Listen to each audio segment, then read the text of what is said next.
Ayan, hello guys, good morning. Ayan ang ating almusal ngayon guys.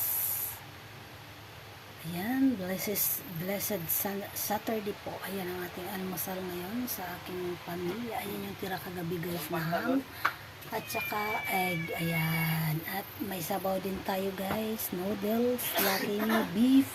At may daing din tayong bangos. Ayan, kain na. At ito naman guys, ang ating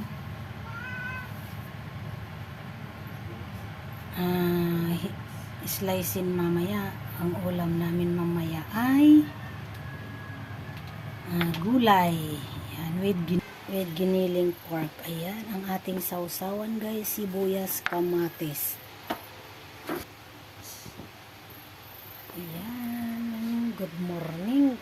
Kain na guys. Thank you for watching.